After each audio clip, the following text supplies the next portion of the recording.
Greetings, dear friends. Bonjour y buenos días.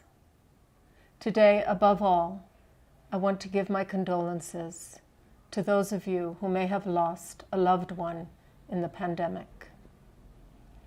In PEN, we are always aware of the fragility of human life as we try to protect those who are jailed, in exile, or living with risk. Our case list often feels like both a dirge and a list of the bravest people on earth. Today, risk includes the pandemic, and those writers who are jailed are likely to be more vulnerable to the disease and human rights violations, including the denial of necessary medical care. PEN International reiterates its call on all governments to immediately and unconditionally release all writers imprisoned for the legitimate expression of their views.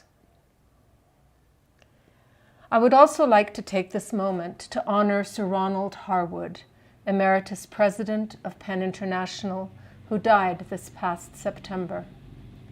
He was PEN President from 1993 to 1997.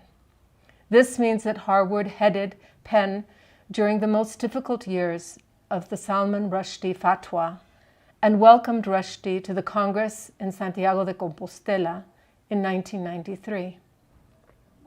Less than a month later, William Nygaard, the Norwegian publisher of the Satanic Verses, was shot outside of his home.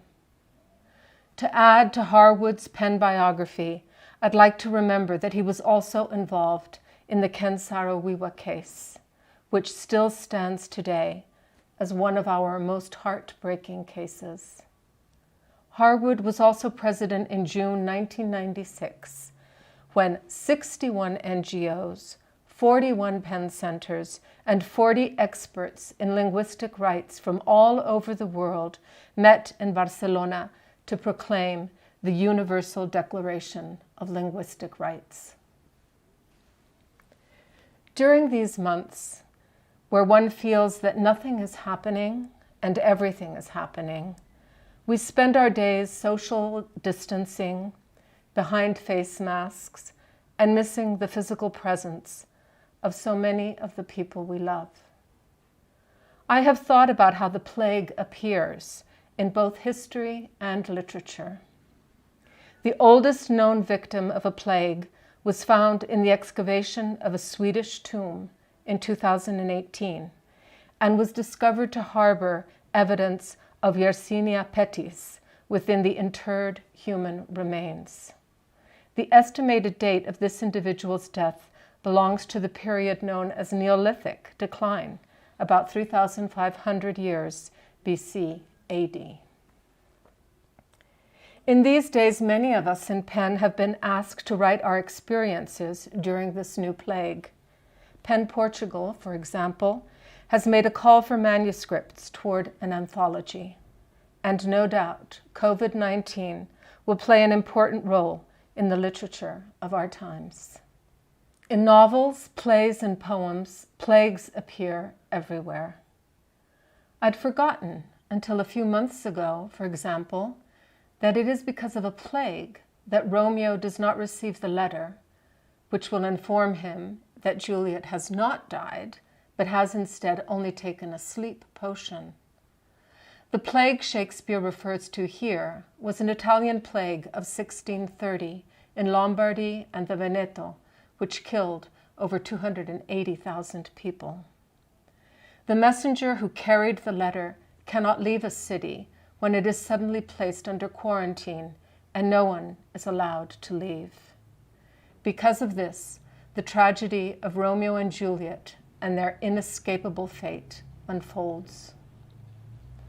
I've also thought about Sophocles in Oedipus the King, which opens with the city of Thebes ravaged by plague. And I quote, "And all the city reeks with incense smoke, for this our city, as thine eyes may see, is sorely tempest-tossed."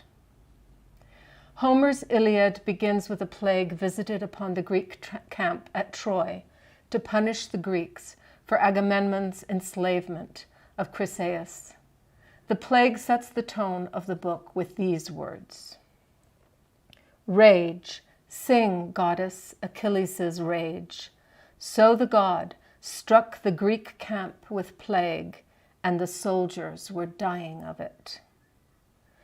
The Decameron, written in 1353 by Giovanni Boccaccio, is about 10 people who are isolated outside of Florence to survive the Black Death.